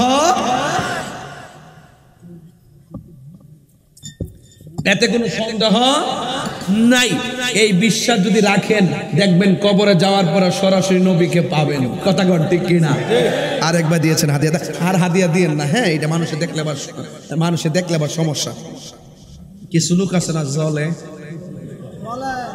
আছে কিনা কোন হ্যাঁ জলে কিনা নবীর শান বললে জলে নবীর শান বললে জলে হ্যাঁ কফলে দাগ ফেলে কাম হইতো না আল্লাহ বলছে অবশ্যই শুভ সংবাদ তাদের জন্য আল্লাযিনা যারা আমানু ঈমান এনেছে এরপরে বলছে আমিলু সালিহা আগে মোহাব্বত তারপরে ইবাদত আগে ঈমান তারপরে আমল কথা কোন ঠিক কিনা কোন আলালা ঈমান আল ঈমান লা মুহাব্বত আলা যার অন্তরে নবীর মুহাব্বত নাই তার ঈমান নাই যার ঈমান নাই তার আমলের কোনো দাম নাই বাস এর উপর আর কোনো কথা আছে নাই এই জন্য আমরা এখানে একটা আকীদার বিষয় জড়িত তো এই জন্য এখানে ঢুকলাম এই জায়গাতে অনেক প্রবলেম তো কবরে লাশটা দেওয়ার পরে আল্লাহ বলবে এ ফেরেশতা আপনারা তো জানেন যে কবরে দুইজন ফেরেশতা, আমি তো বলি তিনজন। একজন আইসা রুহুটা ভিতরে দিয়ে যাবে, দুইজন পরে আসবে প্রশ্ন করার জন্য। রুহু দেওয়ার সময় আল্লাহ বলবে রুহুটা দিয়ে যাও, রুহুটা ভিতরে দিবে আর প্রশ্ন শুরু হয়ে যাবে, মার রব্বুকা ওয়া মা দীনুকা ওয়া মা কুনতা তাকুলু ফি হাযা রাজুল, এই নবী সম্পর্কে তোমরা কি বলতে, ওয়া মা কুনতা তাকুলু, তুমি কি বলতে। এর মানে কি জানেননি? নূর বলতেনি, হাজার নাজার বলতেনি, গায়েব জানে বলতেনি, নবী শাফাত করবো এগুলা জানতে মানতিনি। এই রে ওয়ামা কুনতা তাকুল মানে এইটা কি কইতি, নবীরে বড় ভাইয়ের মতন যারা কয়ে গেছো, আর নবীরে যারা বলো যে মরা নবী বলো, নবীরে জিন্দা নবীরে তালাক দিছ, নুরু নবীরে তালাক দিছ, নবী হাসর মাঠে সুপারিশ করবো দূরের কথা, নিজে জানলে ঠেলাঠেলি কয়ে গেছো, কবরে যাওয়ার পর বলবা আমি তো কিছু জানি না, আমি তো তাহলে চিনি না। মানে কি যে একটা অবস্থা, হ্যাঁ লা আদ্রি, আমি জানি না, আমি কিচ্ছু জানি না। তখন একটা রাস্তা দেখাই দিব, ওই দিকে তাকা, ও কি সুন্দর জান্নাতের বাগান। যখন প্রশ্নের উত্তর দিতে পারবে না তখন দেখাইব, এই দিকে তাকা, তাকা দিবে, ওহ কি সুন্দর জান্নাতের বাগান। সে বলবে আহ কি সুন্দর জান্নাতের বাগান। একটু পরে দেখবে তুমি যদি উত্তর দিতে পারতা, এই বাগানটা তোমার জন্য বরাদ্দ ছিল, তুমি উত্তর দিতে পারো নাই, এদিকে ফিরো, তাকায় দেখবে জাহান্নামের আগুনের উত্তাপ কবরে ঢুকতেছে, চিৎকার মেরে কন্যা নাউজুবিল্লাহ। আর উত্তর দিতে পারলে তারা দেখাইবে, ওই দেখো কি, ও জাহান্নামের আগুন, এত আগুন। তুমি উত্তর দিতে না পারলে এই আগুনটা বরাদ্দ ছিল, উত্তর দিয়েছো, তাকায়া দেখো, ও কি স্নিগ্ধ বাতাস, জান্নাতের বাতাস। আল্লাহ বলবে, ও ফেরেশতারা একটা জান্নাতের গালিচা নিয়ে যা, তার পিঠের মধ্যে বিছিয়ে দে, এইভাবে শুয়ে যাবে, এইভাবে শুয়ে যাবে। শুয়া কতক্ষণ শুয়ে থাকবে, শুইলে কি আর ঘুম সাথে সাথে আসে? একটু দেরি হয় না বাবা, ডান কাতে হবে, ডান কাত হওয়ার পরে দেখবে নূরের একটা বাতি জ্বলতেছে। তখন জিজ্ঞেস করবে, আল্লাহ এই কবরের ভিতরে এই এত সুন্দর বাতি কোথায় থেকে আসলো? তখন আলোর জবান খুলে যাবে, আলো ডাক দিয়া বলবে, আমার চিনো না, আমি হইলাম তোমার দুনিয়ার নেক আমল। ইমানের গুণে জান্নাতের গালিচা, আমল হয়ে যায় প্রোটেকশন। আরে বডির ভিতরে স্বর্ণ যেমন অলংকার, আমলগুলো কবরের অলংকার হয়ে ইমানদারের অলংকার হয়ে কাজ করবে কখন ইমান থাকলে। এরপর আবার বাম দিকে গিয়ে দেখবে আরেকটা নূরের বাতি ঝলমল করে, জিজ্ঞেস করবে, তুমি কেডা? আমার চিনো না, আমি দুনিয়ার কোনো চাঁদের আলো না, আমি দুনিয়ার কোনো সূর্যের আলো না, আমি হইলাম তোমার দুনিয়ার কোরআন তেলাওয়াত। তাইলে এই আমল দরকার আছে না নাই? ইমানের দরকার আছে না নাই? এই কবরের মধ্যে আপনি পড়ে থাকবেন। এখন বলুন আপনারা, আমরা কি ইমানের জিন্দেগি চাই কি চাই না? তাহলে নামাজের দরকার আছে না নাই? একটু জোরে করে, নামাজের দরকার আছে না নাই? রোজার দরকার আছে না নাই? সুদ ঘুষ খাওয়ার দরকার আছে? এগুলো খাওয়া যাবে? সুদ খাওয়া কি হালাল না হারাম? এখন এখানে অনেক লোক আছে এগুলোর সাথে জড়িত, খাইলে কি করব, ইচ্ছে মতো খাইছে, এখনো লাগাই রাখছে। ইদানিং দেখা যায় পুরুষও খায়, বাড়ি হলেও খায়, মহিলারও লাগায় টাকা, 1000 টাকা, 10,000, 1000 টাকা, 1,10,000 টাকা। এই জন্য ঘরের মধ্যে শান্তি, আর ওদের ঘরের মধ্যে শান্তি নাই।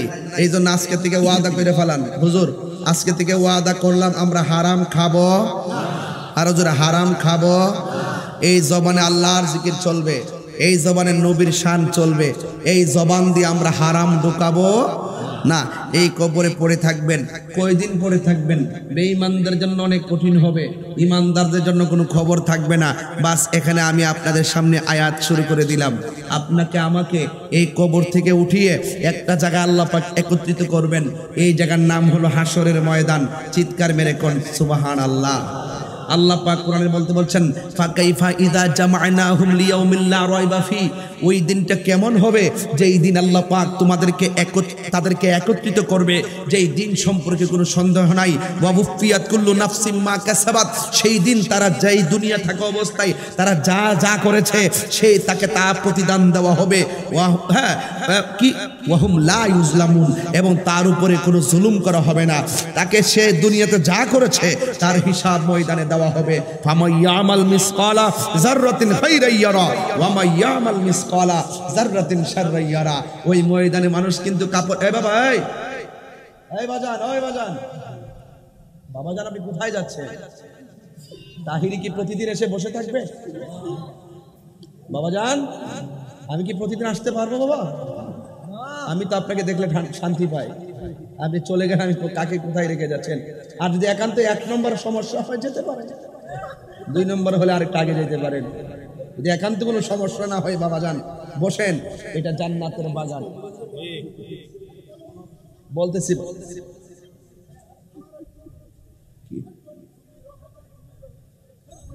এটা গাইতে এই তো আচ্ছা গাম ওই বাবার একটু ছাড়া তো একটু সমস্যা আছে, আবার আইবন হুজুর করে আইবন ইনশাআল্লাহ। মারহাবা জোরে গন। কি গজলটা গাইতে হবে? আমি কিন্তু আজকে অনেক বেশি কথা বলতেছি, আমি কিন্তু ফাঁকি ঝুঁকি করতেছি না। আমার একটা সিস্টেম আছে, আমি কবর দিয়ে শুরু করছি, হাসর দিয়ে শেষ করবো।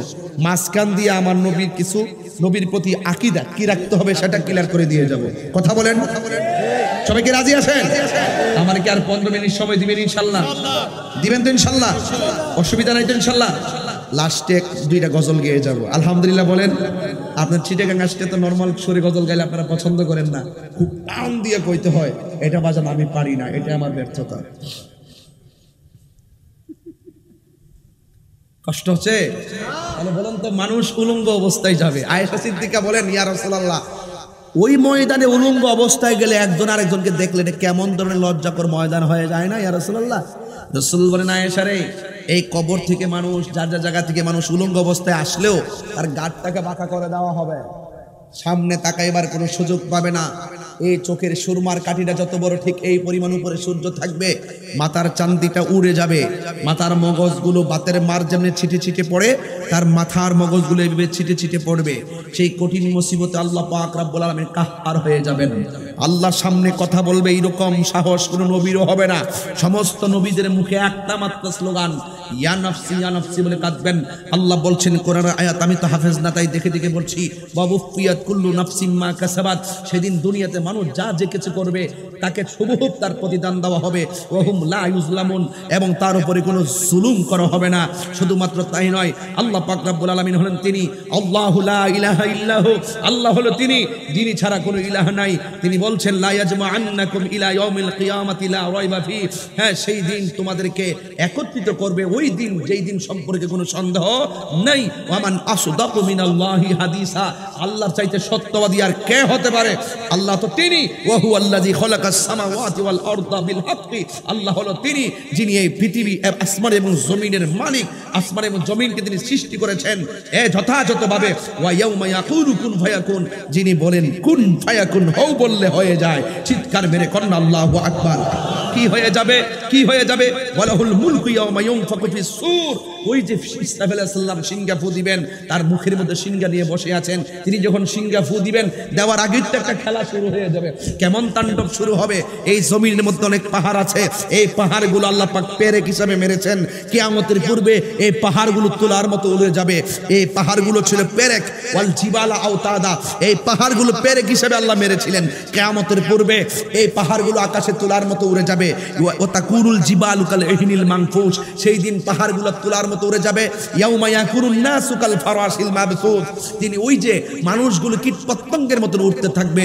রাঙ্গুনিয়ার মানুষ, কথার কথা বলছি, ছিটকে গিয়ে চট্টগ্রাম পড়বে, চট্টগ্রামের মানুষ রাঙ্গুনিয়া, রাঙ্গুনিয়ার মানুষ বোয়ালখালী, এইভাবে ইন্ডিয়া, ভারত, পাকিস্তান মানুষ চোখের পলকে ছিটকে যাবে। তখন জমিন থেকে যখন পাহাড় উড়ে যাবে, জমিনের অবস্থা কি হবে? ইযা সুলসিলাতিল আরদু জিলজালাহা, জমিন তখন তার কম্পনে প্রকম্পিত হয়ে যাবে। ও আখরাজাতিল আরদু আসফালাহা, জমিনের নিচে কয়লার খনি, জমিনের নিচে গ্যাসের খনি, জমিনের নিচে স্বর্ণের খনি, সব তার বোঝা বের করে দিবে। মানুষ স্বর্ণের লুপ করবে না, মানুষ কয়লা লুপ করবে না, একটাই কথা বলবে, ওয়া ক্বালাল ইনসানু মা লাহা, মানুষ বলবে কি হইল? আকাশটা কাঁপতেছে কেন? জমিনটা নাচতেছে কেন? এই স্বর্ণ বের হচ্ছে কেন?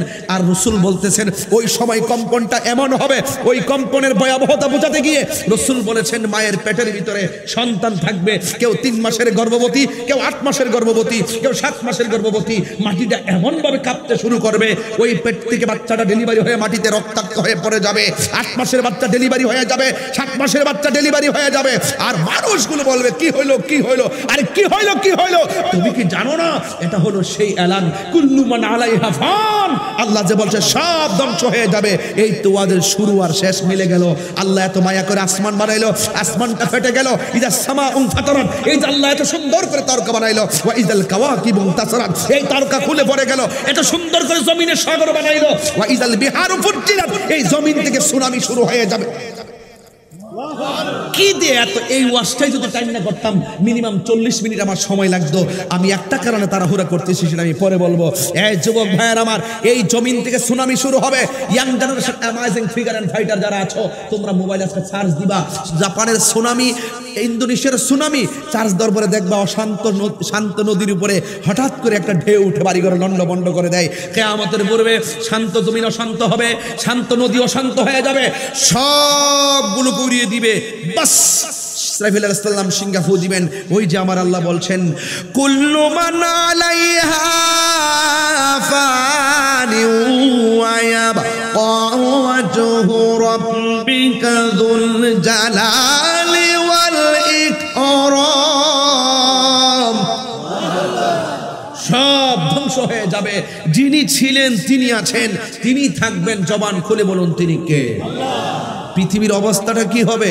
পৃথিবীর অবস্থা কঠিন হয়ে যাবে, এমন অবস্থা সৃষ্টি হবে, হায় হায় কোথায় মানুষ থাকবে, কোথায় জমিন, কৈশমের চিত্রটা যে কেমন থাকবে এটা আল্লাহ পাকই ভালো জানেন। একটা ময়দান আমার জন্য আপনাকে বানানো হবে, ওই ময়দানটা শামসিরিয়াই হবে, নিচের মাটি হবে তামা, উপরে থাকবে সূর্য, মানুষ উলঙ্গ অবস্থায় থাকবে। আল্লাহ পাকের কোরআন কি বলছে দেখেন, সেই ময়দানে আল্লাহ বলছেন ইয়াউমা তাবিয়াদ্দু ফুজুহু ওয়া তাসওয়াদ্দু ফুজুহ, সেই দিন কাহারো চেহারা নূরে আলোকিত হবে, আবার কাহারো চেহারা কালো হয়ে যাবে। যাদের চেহারা কালো হবে তাদের বদনসিব, আর যাদের চেহারা আলোকিত হবে তাদের খুশনসিব। আলোকিত যাদের চেহারা হবে, আল্লাহর হাবিব বলেন সেই কঠিন মুসিবতের সময় সবাই নাফসি নাফসি বলে কাঁদবে। 7 শ্রেণীর মানুষকে আল্লাহ পাক টেনে টেনে ফেরেশতা দিয়ে আরশে আজিমের নিচে ছায়া দিয়ে দিবে। এই তো সুন্দর ওয়াজ, বুঝে গেলেন? আল্লাহ পাক কোরআনের মধ্যে এভাবে বলে দিচ্ছেন, শুনেন ভাইয়েরা আমার, আল্লাহ পাক রব্বুল আলামিন একের পর এক একটা আয়াত আমাদেরকে এলান করে দিচ্ছেন। আল্লাহ বলছেন ওয়াত্তাকু ইয়াওমান লা তাজসি নাফসুন আন নাফসিন শাইআ, ওই দিনটাকে তোমরা ভয় করো যেই দিন কেউ কাহারও কোনো উপকারে আসবে না। ওয়ালা ইউকবালু মিনহা শাফাআ, ওই দিন কাহারও কাছ থেকে কোনো সুপারিশ গ্রহণ করা হবে না। সেই দিন কোনো মানুষ থেকে কোনো বিনিময় নেওয়া হবে না। আর সেই দিন কোনো মানুষ কাহার কাছ থেকে কোনো সাহায্য প্রাপ্ত হবে না। তার মানে হলো তুমি কাঁদবে নাফসি নাফসি বলেন, আমি কাঁদবো নাফসি নাফসি বলে। আল্লাহর হাবিব বলেন সেই দিন এই প্রখর রৌদ্রের ভিতরে তামার যে জমিনটা থাকবে, ওই জমিনের মধ্যে মানুষ নিজের গামে নিজেরা সাঁতার কাটবে। কেউ গিরা পানির মধ্যে সাঁতার কাটবে, কেউ হাঁটু পানির মধ্যে সাঁতার কাটবে, কেউ কোমর পানির মধ্যে সাঁতার কাটবে। যার জীবনে গুনাহ যেমন তার নিচে পানি তেমন, কেউ গলা পানিতে সাঁতার কাটবে। পোল্ট্রি মুরগি যেমন করে মেশিনে দিলে শরীর থেকে পাখাগুলো গরমে আলাদা হয়ে যায়, ঠিক এমন ভাবে ওই হাসরের ময়দানে গরম পানি লাগার পর আর হাড্ডি দিকে গোশতগুলো আলাদা হয়ে কঙ্কাল হয়ে যাবে। একদিন নয়, 2 দিন নয়, 50,000 বছর তারা এইভাবে ময়দানে দাঁড়ায় থাকবে। সবাই বলবে আল্লাহ, রাঙ্গুনিয়ার বাবা, লালানগরের বাবা, জবানটা খুলে বলুন আল্লাহ।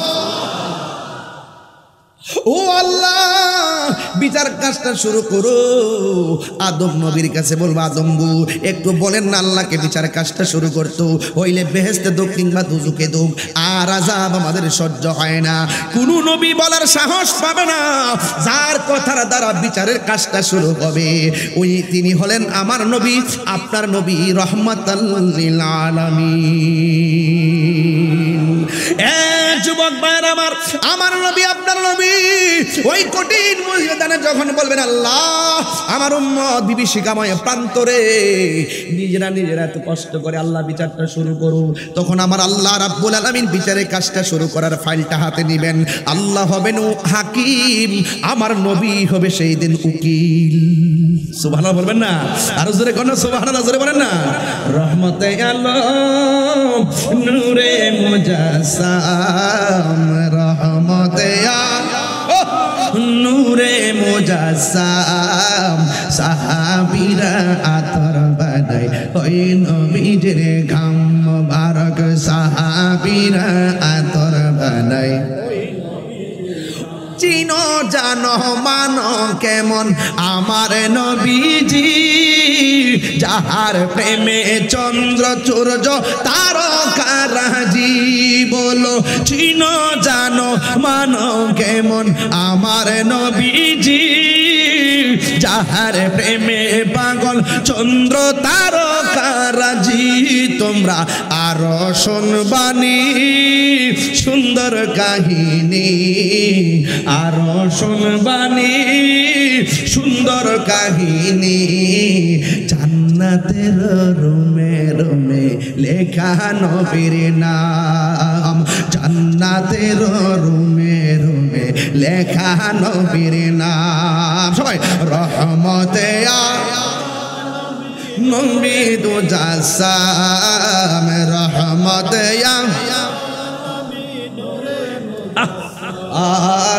সাহাবীরা আতর বানায় ওই নবীজির ঘাম উস্তুনে হান্নানা একটা খেজুর গাছের নাম যাকে ধরে খুতবা দিতেন রাসূল আকরাম বলো না উস্তুনে হান্নানা একটা খেজুর গাছের নাম যাকে ধরে খুতবা দিতেন রাসূল আকরাম গাছটা নবীর বিরহে কাঁদিতে রহে নবীর বিরহে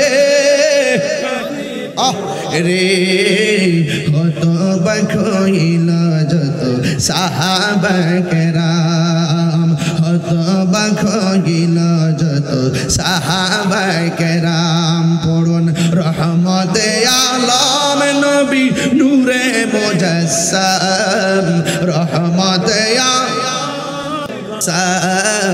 সাহাবীরা আতর বানায় ওই নবীজির ঘাম বলো না সাহাবীরা আতর বানায় ওই নবীজির ঘাম জোরে জোরে কি আল্লাহু আকবার বলা যাবে না হায়রে যুবক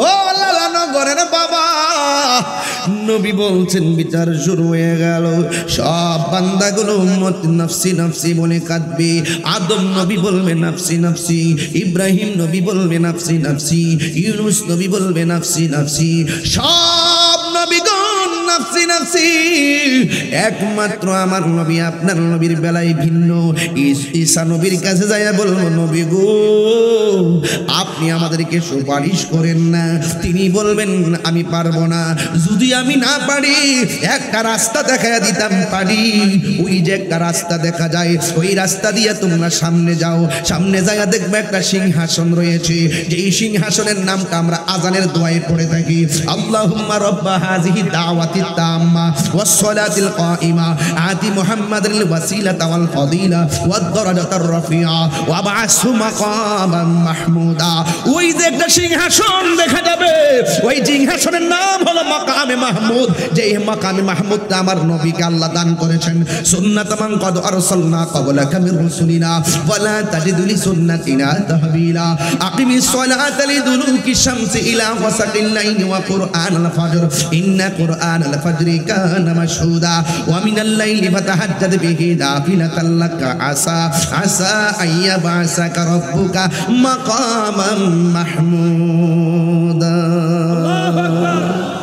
আর জোরে কোন আল্লাহু আকবার ঈসা পয়গম্বর বলেন ওই যে সিংহাসন ওই জায়গার ভিতরে তোমরা চলে যাও এবার সবাই সেই সিংহাসনের গোড়ায় যাবে যে এই ময়দানে সব মাথা উঁচু করে বলে নাফসি নাফসি সব নবীরা বলে মাথা উঁচু করে নাফসি নাফসি আর আমার নবী আপনার নবী ওই সিংহাসনের গোড়ার ভিতরে সিজদা দিয়া পইরা পইরা উম্মতি উম্মতি বলে কাঁদতেছিল উম্মত যাইয়া বলে ইয়া রাসূলুল্লাহ ও গো দয়াল নবী দয়া করো না তুমি ছাড়া এই জগতে দয়ার কেউ নাই সব নবীদের কাছে গেলাম, কাজ হইল না। তুমি তোমার উম্মতের দূর কইরো না, দূর করো না গো নবী, দূর করো না, তুমি তোমার উম্মতের দূর কইরো না। এই কথা বলার পরে নবী মাথা মোবারক তুলে না কেন? একটাই কারণ, আল্লাহ সেই ময়দানে কাহার। নবীর কথা হলো, আল্লাহ যতক্ষণ পর্যন্ত আমার ডাক দিবে না ততক্ষণ পর্যন্ত আমি মাথা মোবারক তুলব না।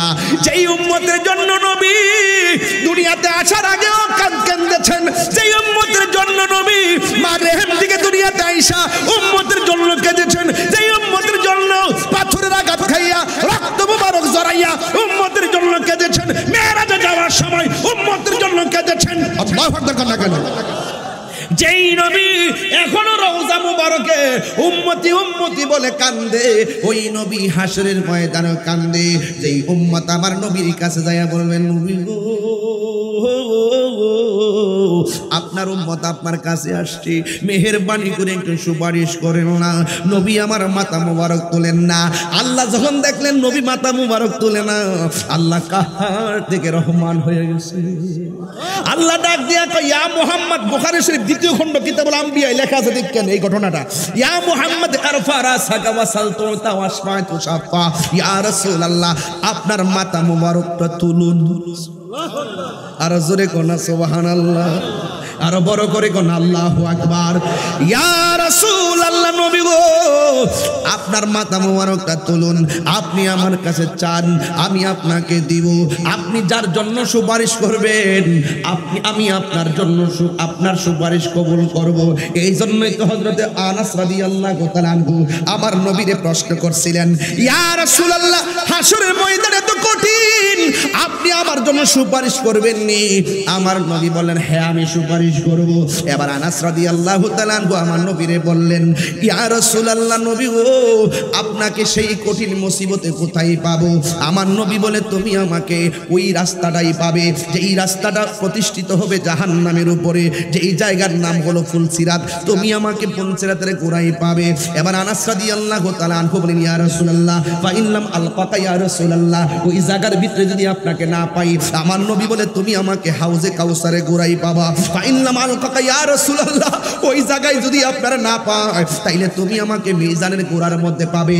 একটা কথা খেয়াল করে দেখেন, জাহান্নামের উপরে ফুলসিরাত, সেখানে আমার নবী, আরে যেখানে পাপ পুণ্যের হিসাব ওজন করা হবে সেই জায়গার মধ্যে আমার নবী। যেই জায়গায় মানুষ তৃষ্ণার্ত হয়ে যাবে, ওই 12 তাপের সূর্য মাথায় লাগলে মানুষ তৃষ্ণার্ত হয়ে যাবে, ওই হাউজে কাউসারের গোড়ায় আমার নবী। ইয়া রাসূলুল্লাহ আমি আপনাকে কোথায় পাবো? ইয়া রাসূলুল্লাহ আমার নবী বলে, এই 3 জায়গার এক জায়গায় তুমি গেলেই আমাকে পাবে। এর মানে হলো 3 জায়গায় আমার নজর, নবীর নজর বন্দি। কথা বলেন ঠিক কিনা? আর বলেন আল্লাহু আকবার বলেন না কেন? তাইলে আপনারা জবান খুলে করে, আমার নবীর সুপারিশ করার ক্ষমতা আছে না নাই? নবীজিকে সেই ক্ষমতা দিয়েছেন কে? আমরা গুনাহ কত করেছি আল্লাহ জানে কি জানে না? এই মিজানের পাল্লা টানাইলো কেন? আমরা প্রকাশ্যে গুনাহ করি কিংবা গোপনে গুনাহ করি আল্লাহ জানে কি জানে না? কিরামান কাতিবিন লাগাইছে কেন? উত্তর দাও মৌলবী, শুধুই তো কেন কেন প্রশ্ন করো। ভালি বলো কি আমাদেরকে, নবী যদি গায়েব জানতো উহুদের জমিনে গেলে দন্ত মোবারক ভাঙবো, তাহলে গেল কেন? আমার কথা উত্তর দেয় মৌলবী। এই টিকটক মৌলবী উত্তর দেয়, এদিকে কাছে উত্তর দেয়। পাপ পুণ্য করি কি করি আল্লাহ জানে কি জানে না? জানার পরে কিরামান কাতিবিনা ইয়ালামুনা মা তাফআলুন, এই 2 কান্দের মধ্যে ফেরেশতা লাগাইছে কি লেখা? কয় হিসাব দে, হিসাব দে আমারে। আমরা নেকি করছি কত, বদি করছি কত, আল্লাহ জানে কি জানে না? জানানোর পর আল্লাহ পাক মিজান টানাইছে কেন? হিসাব দে। এটা প্রেমের খেলা, এটাই রবের খেলা। যেভাবে আমরা নামাজ না পড়ে ঘুমাইতে ইচ্ছা করলে ঘুমের ঘরের ভিতরে আল্লাহ আমাদেরকে বুবা বানায় ফেলা রাখতে পারতো, বানায় ফেলাইছে কেন? ওয়াহুয়াল গাফুরুল ওয়াদুদ, he is the forgiving and loving, তিনি প্রেমময়, তিনি ক্ষমাশীল। There is no god but Allah, তিনি ছাড়া মাবুদ নাই। He is the first, last, open and secret, তিনি ছিলেন, তিনি আছেন, তিনি থাকবেন। তিনি বান্দাদেরকে বড় মায়া করে বানাইছেন। আপনি বুঝেন না, শুধু একটু ভাব নিয়ে ভরে থাকেন না দুনিয়াটা। আল্লাহ সুখে রাখলো, তুমি আমাদের রব। দুঃখে রাখলো, সুস্থ রাখলো, কষ্টে রাখলো, যেভাবেই রাখো তুমি আমাদের রব। বান্দা হাসরের মাঠে দুজকে যাওয়ার সময় ফিরে ফিরে চাইব, ফেরেশতারা জিগাইব, এই তুমি দুজকে ফিরে চাও কেন? দুনিয়া থাকা অবস্থায় পাপ করছি এই জন্য আজকে শাস্তি পাবো, কিন্তু দুনিয়া অবস্থায় একটা জানতাম আমার আল্লাহ রহমানুর রাহিম, এই জন্য একটু তাকাইছি। আল্লাহকে দেখ, এর চাইতে বড় মায়া করে আমি তারে বানাইছি, ফিরাই দে, বেহেশতে ঢুকাইয়া দে। শুধু একটু প্রেম নিয়ে বসে থাকেন না, একটু প্রেম নিয়ে বসে থাকেন, প্রেম, তাহলে দেখবেন অটোমেটিকলি আপনি মজা পাবেন, আমল দিয়ে পার হয়ে যাবেন। গ্যারান্টি কার্ডও নাই, ওয়ারেন্টি কার্ডও নাই, শুধু আছে আমাদের প্রেম। জীবনটা দিয়ে নবীরে ভালোবাসা, কবরে নবী গো আপনি ছাড়া উপায় নাই, হাসরে ময়দানে নবী গো আপনার সুপারিশ ছাড়া আমরা কোনো বাঁচার পথ নাই। আমরা যা কর্ম করছি দুজক ছাড়া কিচ্ছু দেখি না, তবে আপনার দিকে যখন তাকাই মনে হয় যেন আপনি আমাদেরকে মায়া করবেন, আপনাকে জানার চাইতে ভালোবাসি, আপনি মনের কথা জানেন। যদি কোনো সুবহানাল্লাহ। শুধু এই দরদটা নিয়ে বসে থাকেন। আজকে দেখেন কথাইতে কথা বাড়ে, কিছু মৌলবী আছে তারা কি বলে জানেন? তারা বলে নবী নাকি হাসরের মাঠে বলবে আমার নেকের পাল্লা ভারী হয় নাকি বদের পাল্লা ভারী হয়। নবীদের কি কোনো গুনাহ আছে? গুনাহ আছে? নবীগণ আল্লাহর পক্ষ থেকে মাসুম, সাহাবায়ে কেরাম আল্লাহর পক্ষ থেকে মাহফুজ, আমরা হইলাম মরহুম বা মাগফুর, একটাই তো হবে। এখন জমানার মধ্যে দেখেন কিছু মৌলবী মাসুমও বুঝে না, মাহফুজও বুঝে না। যেটি মাহফুজ বুঝে না এটি সাহাবাদের বই ধরে, কথা কোন ঠিক না? ঠিক। যেটি মাসুম বুঝে না এরা নবীরে গুনাহগার বানাইতে চায়। আল্লাহ নাকি নবীর পূর্বের পরে সব গুনাহ মাফ করে দিছে। নবীদের কি গুনাহ আছে? গুনাহ আছে। এরা কি মাসুম? এরা কি মাসুম? আকীদা ঠিক রাখেন। যেই মৌলবী বলে নবী যে হাসর মাঠে সুপারিশ করব, দূরের কথা, নিজের জান নিয়ে ঠেলাঠেলি, এই মৌলবীর কি ঈমান আছে না গেছে? এইগুলো হইল টিকটক মৌলবী। এরা ঘরের কোনাত বসে একটা ভিডিও ছাইরা দিবে আর $1 খাবে, আর এইগুলো আমরা দেখে মাঠে ময়দানে প্রতিবাদ করুম, আর এই উসিলায় এরা ভাইরাল হবে। এটাই হইল এদের সার্থকতা। এখন বলতেছে একটা কথা চাপ দিয়া দল্লা বাড়িটা ঘুরে যায়। এই টিকটক মৌলবীদের যন্ত্রণায় ফেসবুকটা আহত। ফলাফান্ডি করি এই ছেলেগুলা কোথায়? যে ছেলে হাত তোলা দেখি ছেলেগুলা, আমাদের ছেলেগুলা কোথায় দেখি? ছেলে নাই, সব মেয়ে না? এটা কি মেয়ে নাকি? বাবা শরীফ হই থাকার, শরীফ হইস না আপনার রূপান্তর তেপান্তর অনেক আমাদের এসেরা, কথা কোন ঠিক না বেটি? এগুলা চলবে না, এগুলা চলবে না। ট্রান্সজেন্ডার চলবে না বাংলাদেশে।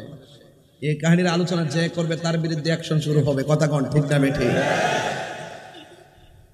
থার্ড জেন্ডার ঠিক আছে, আল্লাহ প্রদত্ত, যাদেরকে বলি আমরা হিজড়া, এরা আল্লাহ প্রদত্ত সৃষ্টি। আল্লাহ চেয়েছেন এদেরকে এভাবে সৃষ্টি করার জন্য, তারা হয়েছে, এদেরকে আমরা সম্মান করি। কিন্তু ট্রান্সজেন্ডার, নিজেকে নিজে মেয়ে দাবি করা, নিজেকে নিজে ছেলে দাবি করা, আবার অঙ্গহানি কইরা নিজেকে নিজে বানানো, এগুলো হারাম, এগুলা চলবে। এগুলা স্রষ্টার যে সৃষ্টি, সৃষ্টির বিকৃতি, প্রত্যেক বিকৃতি হারাম, কথা বলেন ঠিক কিনা? যাই হোক, এদিকে গেলাম না। এই টিকটক মৌলবীদের যন্ত্রণায় ফেসবুক আহত, ইউটিউব নিহত, গুগল সম্পূর্ণ আইসিইউতে। আপনি গুগলে সার্চ দিয়ে যে ফটো দেখবেন এদেরটাই আসে। আমাদের সব বেদাত, কিছু হইলেই কই বেদাত, ঠিক আছে, কিছু হইলেই বলে বেদাত। এবার শবে বরাতে কি বলছে? শবে বরাতে মসজিদে নামাজের বীর করার চাইতে ব্যবসাখানায় থাকা ভালো। নাউজুবিল্লাহ, জুরে কর না। 48 ঘন্টার সম্মত ইসলাম 41 ঘন্টার পরে কিছু আমতামতা করছে, সামনে যদি করে দরুম টাইনবে। সব গুছাই রাখছি, মামলা ঠেলা কিছু মাপকাপ চাইছে। আবার ইদানিং লাইলাতুল কদর আসার পরে বলতেছে লাইলাতুল কদরে নামাজ পড়ার চাইতে হিন্দুর পূজা করা ভালো। এরা কি মুসলমান? এরা কি মুসলমান? এই ওয়াজগুলো করলে একদল পছন্দ করে না, আর এদের পিছনে আবার স্কুল কলেজের ছাত্ররা ঝুঁকে যাচ্ছে। এটাই হলো সবচেয়ে বড় আফসোস। যারা জেনে শুনে সত্যকে গোপন করে ভিন্ন এজেন্ডা বাস্তবায়ন করতে চাচ্ছে, এদের সাথে আমাদের কোনো সম্পর্ক, এদের সাথে সম্পর্ক। ঈমান আছে আমরা মূল্যায়ন করব, ঈমান নাই ঈমান হারা মানুষের সাথে আমরা থাকবো। এখন আপনারা একটু ভোট দেন তো দেখি, রাঙ্গড়ির মানুষ, লালানগরের মানুষ, আমার নবী হাসরের মাঠে সুপারিশ করার ক্ষমতা আছে না? নবীর সুপারিশ আমরা চাই কি চাই না? আরো বড় করে চাই কি চাই না? আল্লাহ যেন আপনাদের সকলকে কবুল করে আমিন করুন। আর জবান খুলে করে আমিন। ওই পাগলা একটা গজল গাওয়ার জন্য বলছে, না গাইলে এই পাগলার মনে শান্তি পাইতো না। আপনারা বলবেন নি সাথে সাথে, তুমি রহমান তুমি মেহেরবান, তুমি রহমান তুমি মেহেরবান, অন্ধ গহনা শুধু তোমারি গুণগান, অন্ধ গহনা শুধু তোমারি গুণগান, বুঝেও বুঝে না তবু শান, তুমি রহমান তুমি জনম জনম যদি গাহি তোমার মহিমা গাওয়া শেষে হবে নাহি। আল্লাহু আকবার বলেন। জনম জনম যদি গাহি তোমার মহিমা গাওয়া শেষে হবে নাহি, দয়া করো মায়া করো ও হে দয়াবান, তুমি রহমান তুমি মেহেরবান, তুমি রহমান তুমি মেহেরবান। কখনো তোমাকে যদি ভুলি হেদায়েতের আলো জ্বেলে নিও কাছে তুলি। আল্লাহু আকবার। কখনো তোমাকে যদি ভুলি হেদায়েতের আলো জ্বেলে নিও কাছে তুলি, ঠাই দিও গো প্রভু, ঠাই দিও গো প্রভু, তুমি দয়াবান তুমি রহমান তুমি মেহেরবান, তুমি রহমান তুমি মেহেরবান। সবাই খুশি তো ইনশাল্লাহ? আমি বিদায় বেলার দুইটা কথা বলবো, এই দুইটা কথা আপনারা রাখতে হবে। এক নম্বর কথা বলবো, আপনারা কোনোদিন মা বাবার মনে কষ্ট দিতে পারবেন না। মনে থাকবো, এই মনে থাকবো। আপনাদের এই যুব সমাজকে আমি বলছি, কোনোদিন মা বাবাকে কষ্ট দিবেন না। রাসূল বলেন হাসরের মাঠে মা বাবার অবৈধ সন্তানের গায়ের মধ্যে জাহান্নামের শিকল পরিয়ে দেওয়া হবে। আমরা ওই শাস্তি সহ্য করতে পারবো?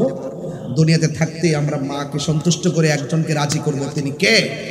রিদার রব্বি ফিরিদাল ওয়ালিদাইন, পিতামাতার সন্তুষ্টিটি আল্লাহর সন্তুষ্টি। আর দুই নম্বর হলো দাবিটা হলো, কোনোদিন আপনারা নেশা করতে পারবেন না।